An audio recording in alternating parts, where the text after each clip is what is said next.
you see your right triangle. So anyway, yesterday was fun. Today is not much better. The math's fun, I think. Okay, for our bell ringers, can someone help me factor? I need two things that add to give me 3 and multiply to give me negative 18. 6 and 3. Negative 3. 6 minus 3. Okay, so it'd be n plus 6 and n minus 3. Thank you. Okay, on our second bell ringer, I need two things that add to give me a negative 15 and multiply to give me 56. Negative 8, negative 7, add to negative 15. Negative 8 times negative 7 is positive 56, so it's t minus 8, t minus 7. Perfect.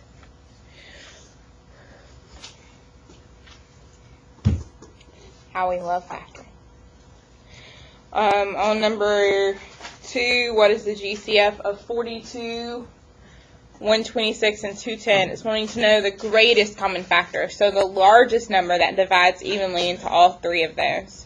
So while 2 goes into all of them, hopefully there is a bigger number.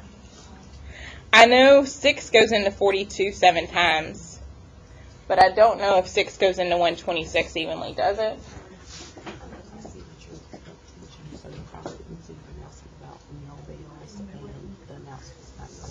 No, I just got over it. Man, I should have looked at that.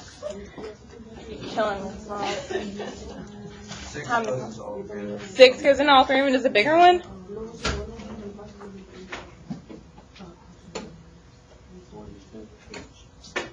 $42 goes into all of them? Yeah, 42 doesn't go into 210, does it? I don't think it does. Does 21? 21 goes into all of them? I know 21 goes into 42 2 times. No, 42 goes into 210 5 times. 42 goes into 210 5 times? Yeah. And does 42 go into 126 evenly?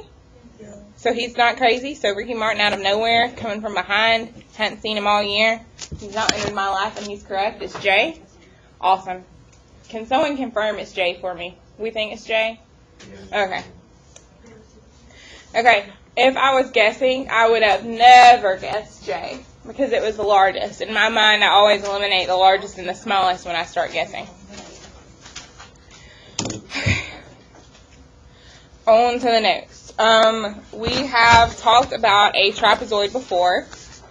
We've actually seen this notation before. There are 2 bases. There's a tiny one and a larger one. We're going to add them together in our formula. Again, we can find that height if we just find that right angle. Notice with a trapezoid, it's perpendicular to both of the bases. And then what's strange about a trapezoid formula is just like a triangle, we divide whatever we get in 2. That's why there's a 1/2 in front. So yes, you actually do need to learn in life the area of a trapezoid formula. You didn't know it already. Okay, most of these are going to be straight. I'm going to call it plug and chug. We're just going to plug stuff straight in, unlike yesterday, for at least a few minutes. On the first one, it's 1/2 the height, base 1 plus base 2. Ayana gets points for just having the correct formula. What number should I plug in for the height? Thank you. What number should I plug in for base 1? 3 would be great. It doesn't matter if you do 3 or 2.5. Doesn't matter. As long as you make sure the height is 1 and the 3 and the 2.5 are the bases. Okay, I'm going to go ahead and add 3 plus 2.5. That's 5.5. So I really have 1/2 times 1, but that's silly, times 5.5. I end up getting, if I multiply all that together, you end up getting 5.5 divided by 2. Or honestly, if you top that whole top line in your calculator, you would still end up with the same thing. It's 2.75 centimeters squared.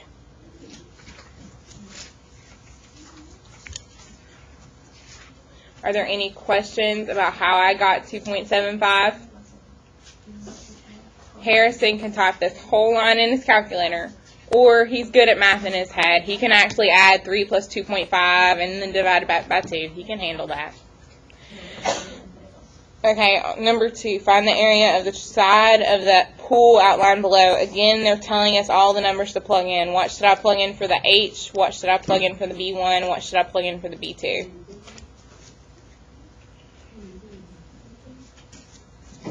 What is the H? What's the base?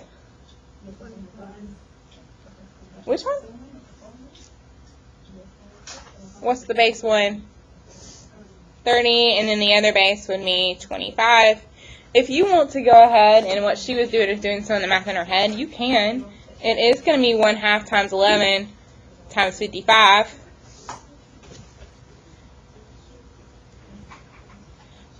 I just happen to know that 11 times 55 is 605. Why I know that, I don't know. So half of 605, I need to know.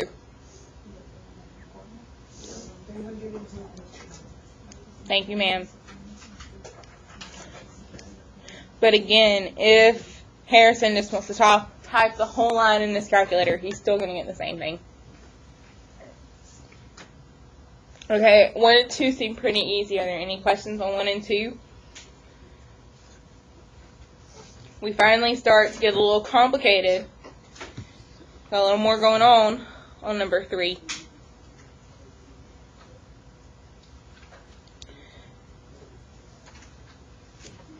Oh my goodness. Again, I need to find the area of this trapezoid. I think I know the height because I think there's a right angle there, so I think the height is 4. I think one of the bases is 9, but I don't know that other base.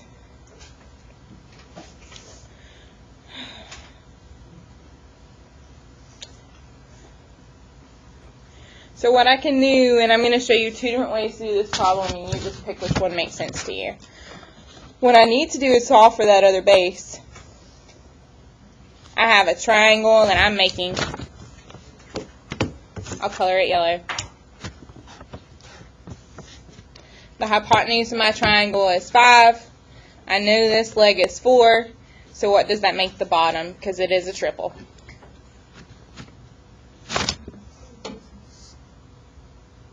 Yeah, it's 3, 4, 5. Okay, so if this little tiny piece is 3, and this whole long thing is 9, how long is just this portion then? The whole thing's 9. Part of it's 3, so the remainder's 6. So I know it's 6. So if we're really set, we're just determined. Ms. Compton said the trapezoid formula is this. This is a trapezoid, so I will use this formula. The height is 4. The base we found was 6. The other base is 9. Well, half of 4 is 2. 6 plus 9 is 15. So we end up getting 30. And there's nothing wrong with that. And that is the correct answer. There's nothing wrong with that. Does anyone know a different way?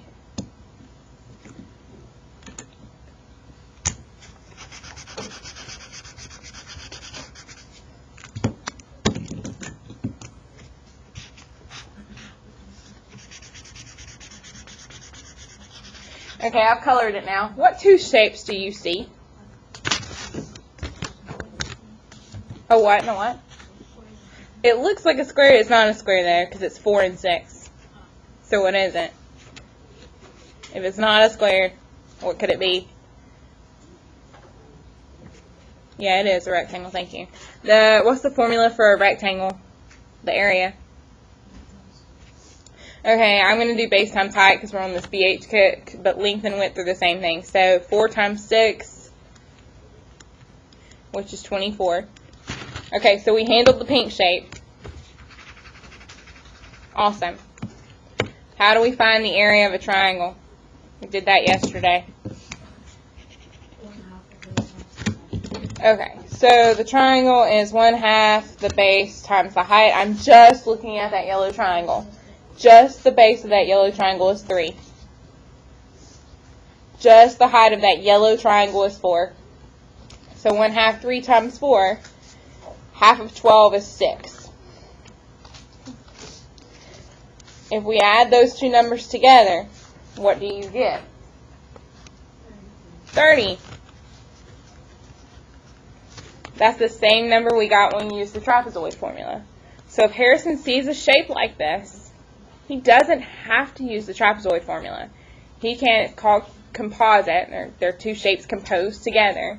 He can instead find the rectangle, find the triangle, and add them together. If he would rather do that, then remember the trapezoid formula for this kind of a problem. Okay, so let's take a poll. Who likes the pink and yellow version better? Who likes the let's keep on going the same old way better? I had a feeling. So I'm going to keep old same in it for the rest of them. But for those of us who like to think outside the box, for any of them where you can see, for instance on this one, I see there's a rectangle. I see there's a triangle. You can find the area of those two shapes and add it together and you will get the right answer. Okay, but no one wants to be different. So let's do 1/2 height, base 1 plus base 2. I know my height is 8. That's the number going up and down. I got that. I know one of my bases is 14, but I don't know that other top base. I don't know how long it is. Again, I've got to come back to this triangle. I see it's an 8 and a 10. I need to know this number on the bottom. It is a multiple of a triple. Let's see if you can get it by the time I use the Pythagorean theorem.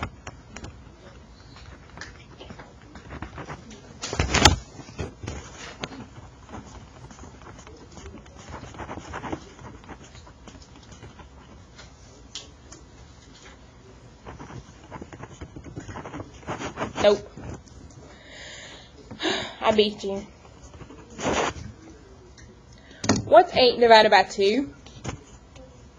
What's 10 divided by 2? What's 6 divided by 2?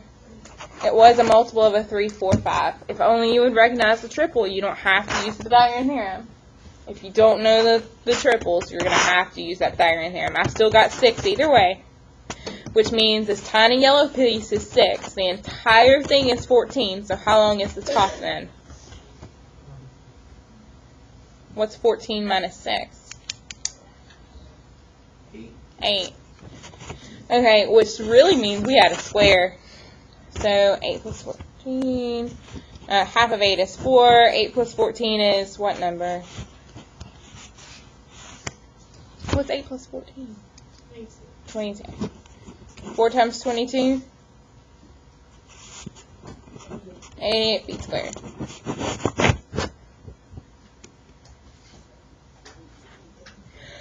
Okay, are there any questions about the trapezoid problems? Again, the first two we did were you had no choice. You had to use that trapezoid formula.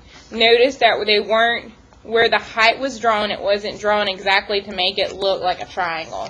Whereas 3 and 4 were kind of set up to make you understand it was going to turn out to be a triangle problem. Okay, flip to the back. We only have 2 left, and then you get to practice all the things.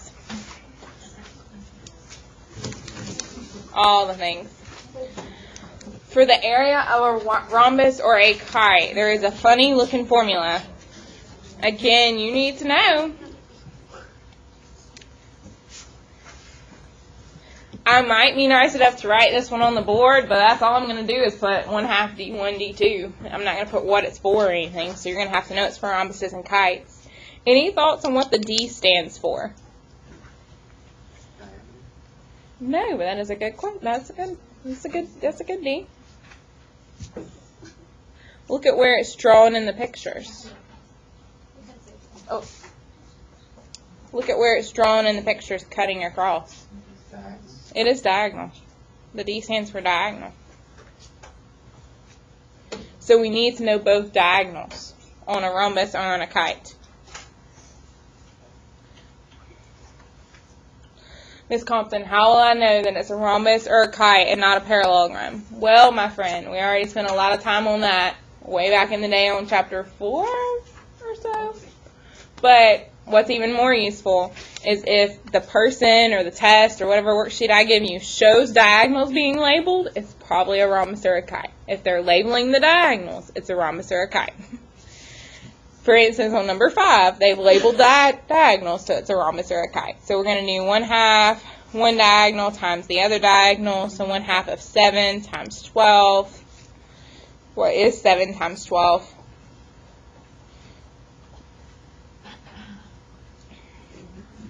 Seven times 12?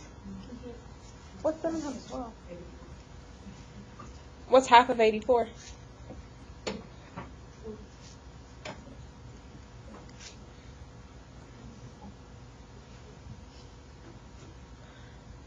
Awesome. Are there any questions on that one?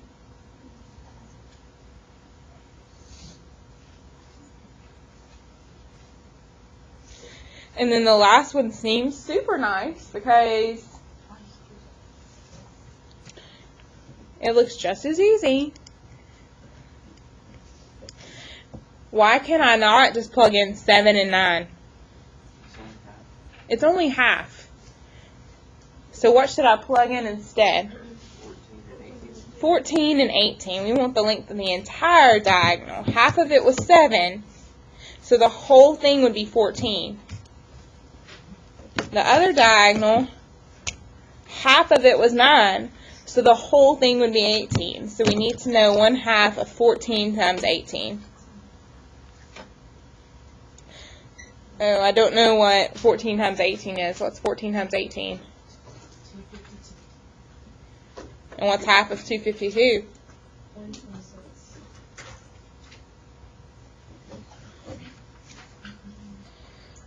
Okay, are there any questions on these? Yes, ask me. You can't see? Okay. Thank you. I'm not even paying attention today. I need to get it together. Okay, I handed you the 11-1 and 11-2 worksheet yesterday. I said it was going to count as a study guide and that it was due on Friday along with the other paint things. You already have the puzzle. You would really like for me to pass out the octopus. If you're going for what's easiest in life, do the octopus first. It'll make you feel real good. The octopus is the easiest.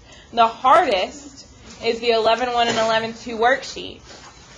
But I'm going to stop what I'm doing and I'm going to post the key. Does it have my work? No, it just has the number answers. So for Riley to get all of her points, she's going to have to show her work. If Riley turns in a worksheet with just my number answers on the front and back, is she going to get points from me? No, she is not. But I thought I might want to do that to help you. All the things are not due until Friday. I won't see most of you tomorrow, but if you had free time, you could work on the things. You will have all day.